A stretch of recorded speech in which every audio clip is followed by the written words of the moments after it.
Halos 5 taon na kaming nagsasama ng aking asawa nang maganap ang isang karanasan na talaga namang kakaiba para sa aming dalawa. Nag-resign na ako sa trabaho noon at nagtayo ng isang maliit na negosyo. Computer shop ito kung kaya't marami akong customer na lalaki at mga binatilyo. Ang asawa ko naman ay tatawagin ko sa pangalan na Dina. Napatuloy pa rin sa pagtatrabaho. Maganda at balangkinita ng aking asawa. Makinis at maputi ang legs, at bagamat hindi kalakihan ang kanyang dibdib, marami ang lalaking tumitingin sa misis ko, lalo na't lagi siyang naka-miniskirt kapag papasok sa trabaho. Madalas kapag uuwi si Dina, ay marami akong customer na naglalaro. Naging kaibigan ko na rin ang aking mga customers, at isa sa kanila ay si Yuri. Si Yuri ay may itsura, medyo palikero at nakagaanan ko na rin ang loob. Pansin ko ang mga tingin niya sa misis ko kapag dumarating ito galing sa trabaho. May kahiligan din naman ang misis ko. Minsan, nanood kami ng video na ang palabas ay halin-hinang ng isang babae sa dalawang lalaki. Dito ay natanong ko siya kung kaya niya ang ganong eksena. Nagulat ako nang tanungin niya kung sino naman ang magiging kasama namin.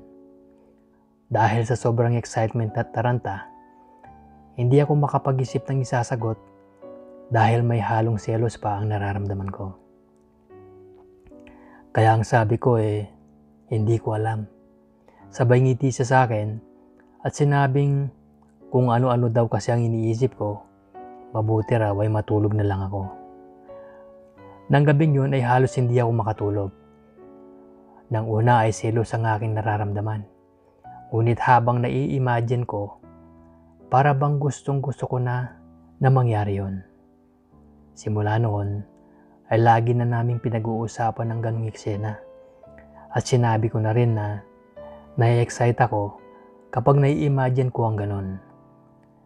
Sana magkatotoo yun, ang sabi ko ulit. Hay nako, maghanap ka na nga munang lalaki, saka na natin pag-usapan ulit yan. Ang sagot naman niya. Sige, pag nakahanap ako, sasabihin ko sa'yo. Ang wika ko naman. Isang gabi ay naglaro muli si Yuri sa shop ko, pero may kasama siyang babae na hindi naman kagandahan bukod sa pagiging sexy. Nanonood lang ang babae habang siya ay naglalaro. Maya-maya pa ay tinawag na yung babae ng kanyang kapatid. Dahil nga sa magandang lalaki si Yuri at kaibigan ko na siyang maituturing, ay di ako nahiyang magtanong. Pare, syota mo ba yun?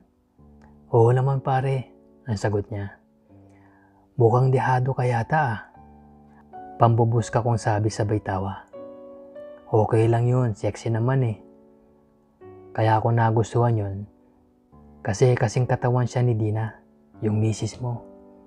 Sabay tawa si Yuri. Ako naman ang biglang kinabahan sa sagot niya. Nakumpirma ang matagal ko nang napapansin na may tama sa misis ko itong si Yuri. Nang papauwi na si Yuri, ay tamang-tamang magsasara na ako ng shop, kaya inaya ko muna siyang uminom ng beer sa katabing tindahan. Doon ay puro kamunduhan ang aming pinagkwentuhan at nalaman ko na napakaloko rin pala nitong si Yuri pagdating sa babae. Nang gabing yun, habang tumabi ako kay Dina, ay nagising siya. Maya-maya pa ay sinabi kong may nakita na akong lalaki na pwede naming makasama. Sira, ang sagot niya. Niloloko lang kita no? At naghanap ka naman talaga. Ang bigla niyang sinabi. Parang nabuhusan ako ng malamig na tubig ng mga oras na yon. Ayaw pala niya. Sa bagay, ako man na hindi ko rin sigurado kung gusto ko. Akala ko pa naman gusto mo. Pogi pa naman yung nakita ko. Ang pilit kong sagot. Aber, sino naman ang nakita mo? Si Yuri, yung regular na customer ko. Ang pabulong kong sagot sa kanya. Napangiti siya ng bahagya at sinabing Cute lang yun no, hindi pogi. Pero malakas nga ang appeal nun. Natulala ko sa aking narinig. Pakiramdam ko ay unti-unti nang gumugulong ang bola ng aking pangarap. Ano, payag ka ba? Ang tanong ko ulit. Ewan ko sa'yo. Ikaw ang bahala. Nang gabing yun, habang kami ay nagsisiping, ay pinag-usapan namin si Yuri. Nag-imagine kaming dalawa na si Yuri ang gumagalaw sa kanya at hindi ako. Game na game naman si Dina.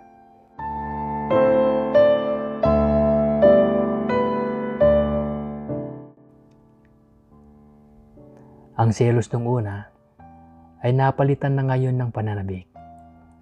Pero ganun lang kami gabi-gabi. Minsan tatluhan ang tema ng aming pag-uusap.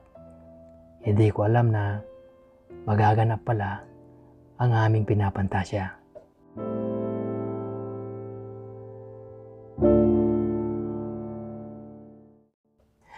Birthday ko noon. Isa si Yuri sa mga inimbitahan kong mag-inuman. Lasing na lasing ang karamihan dahil sa epekto ng pinaghalong bira at pundador. Sa sobrang kalasingan ni Yuri, ay natapon sa t-shirt niya ang beer na iniinom. Kung kaya't pinaupo ko muna siya sa isang tabi at pinabayaang makatulog hanggang sa matapos ang inuman. Dahil ako naman ang may birthday, ay abala ko sa pag-aasikaso sa mga umiinom, kung kaya't hindi masyadong nalasing. Nagsipag-uwian na ang lahat, maliban sa tulog na si Yuri.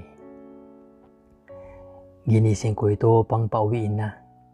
Medyo mababa na ang tama niya kung kaya't madali na ring tumayo. Pare, pwede bang makihilamos muna? Ang tanong niya. Ang sabi ko, sige dun sa banyo. Teka lang, kukuha lang ako ng tuwalya. Umakyat ako sa kwarto at kumuha ng tuwalya. Nakita ko na tulog na si Dina at suot ang bago niyang 90s na ipinangako niyang isusuot niya sa birthday ko. Talagang champion ng katawan ng aking misis. Lalapitan ko na sana si Dina nang biglang kumatok sa kwarto si Yuri. Umakyat na pala siya sa itaas. Dali-dali akong lumabas ng kwarto at sinabing wag siyang maingay at natutulog na si misis. Pare, itong t-shirt ko amoy beer na. Baka naman pwede akong makahiram ng t-shirt. Sige, meron ako dyan extra. Magsukat ka, pero huwag kang maingay ha. Baka magising si Dina. Ang sabi ko. Okay, akong bahala. Behave ako pare, don't worry. Ang sagot naman niya. Pumasok kami pareho sa kwarto na nooy naiilawan lamang ng lampshade mula sa ulunan ng kama namin ni Dina. Binuksan ko ang aparador at naghanap ng kakasyang damit para kay Yuri. Ito pare, siguro kasya na ito sa'yo. Pagbaling ng aking ulo, ay nakita ko si Yuri na nakaupo sa kama namin ni Dina at nakatitig sa dibdib ng aking asawa. Pare, ang ganda ng katawan ng misis mo. Nakakaingit ka. Ang sabi niya. Doon ay biglang pumasok sa isipan ko ang mga ginagawa namin ni Dina na kasangkot ang pangalan ni Yuri. Di lang maganda yan, masarap pa yan. Bigla akong naisagot. Nilapitan ko si Yuri at sinabing, type mo si Dina no? Napatango naman siya at napangisi. Sige. Amoy-amoyin mo, pero dahan-dahan ka at baka magising yan, patay tayo. Ang sagot ko sa kanya. Nakapatong ang kanang paa ni Dina sa kanyang kaliwang paa. Ang dalawang kamay ay medyo nakataas sa bandang ulunan. Dahan-dahang inangat ni Yuri ang kanang paa at ibinuka ng bahagya. Hindi naman kumikilos si Dina. Dahan-dahang hinimas ni Yuri ang puting-puting hita ng asawa ko. Dito ay halos mag-iba ang dibdib ko sa lakas ng kabog. Hindi ko alam kung selos o pagnanasa ang nararamdaman ko.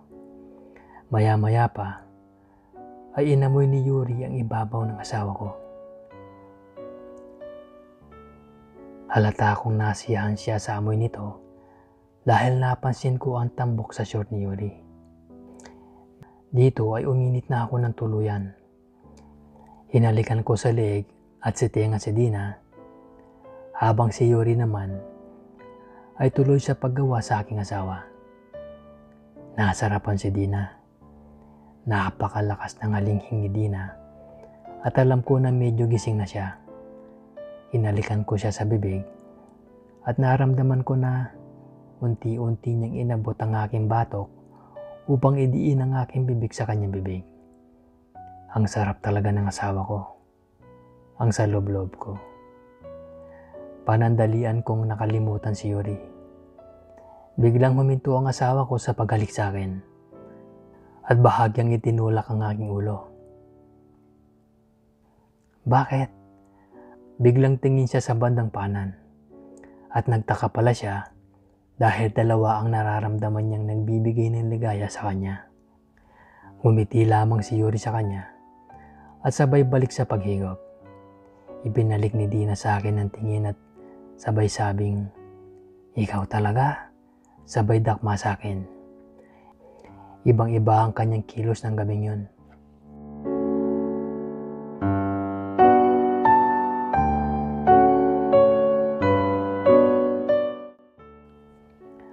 Hanggang sa nakaraos na kaming tatlo, nagpunta si Banyo sa Dina upang maglinis ng katawan, habang kami naman ni Yuri ay nagpunas ng tisyo. Ang swerte mo naman pare, ang laki ng sayo. Halos kalahati lang ng itong sa akin eh, ang sabi ko kay Yuri. Di naman pare, ang sagot naman niya. Wala na kaming hiyaan sa isa't isa, lalo pat natikman na niya ang misis ko. Maya-maya pa ay bumalik na si Dina. Kayong dalawa, mga pilyo kayo. Gisingin niyo ba naman ako ng sabay? Nagtawanan lang kami ni Yuri. Umiga ulit si Dina sa kama. Hindi alintana ang mga mata ni Yuring nakabaon sa kanyang kabuuan. Dito ka ba matutulog? Ang tanong niya kay Yuri. Oo, dito lang siya, kung okay lang sa'yo. Ang sagot ko naman. Napangiti si Yuri. Ay naku, kayo na nga ang bahala. Basta sa gitna ako ha. Ang sagot ni Dina, sabay hatak sa kumot na pinaghatian namin ni Yuri. Kawawa naman tong si Yuri, nakaisa lang. Samantalang ikaw ay nakadalawa na. Oo nga no, ano Yuri, gusto mo pa ba? Oo naman, ang mariing sagot ni Yuri sa akin. Sige, manunood ako. Galingan nyo ha. Dito ay unti-unting nilapitan ulit ni Yuri ang asawa ko na bagong linis. Alinghing na nakakaanyaya ang aking nadidinig dahil lalo pang tumayo muli ang akin. Kaya't kanyang tinanong kung sasali daw ba ako. Sabi ko hindi. Kayong dalawa lang muna. Sa loob-loob ko'y mas masarap palang manood, lalo na kung asawa mo. Di ako nagkamali ng pagpili kay Yuri. Talagang iba yung kasiyahan ang idinudulot niya sa aking mahal na asawa. Ang sarap tingnan ng asawa ko na kasama ng ibang lalaki, lalo pat kitang-kita kong tuwang-tuwa siya sa nararamdaman.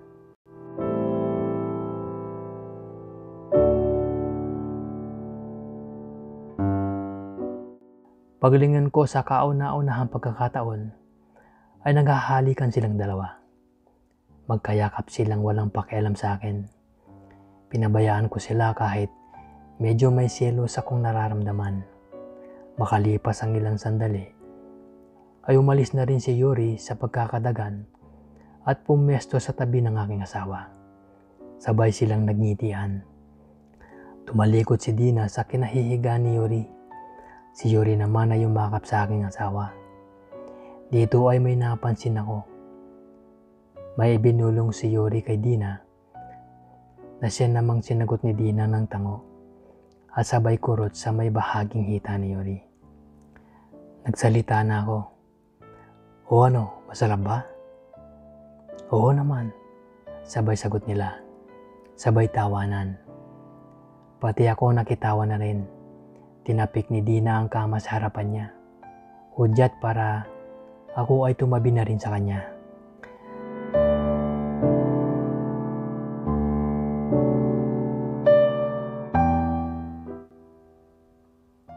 Hanggang sa nakatulog na kaming tatlo. O siguro ako lang. Minsan ay naaalimpungatan ako at nakikita kong binabayo muli ni Yuri si Dina. Pero kahit may halong selos, ay okay lang sa akin. Talagang nagtempesa ako sa kaligayahan ng mahal kong asawa. At yun naman ang gusto ko eh.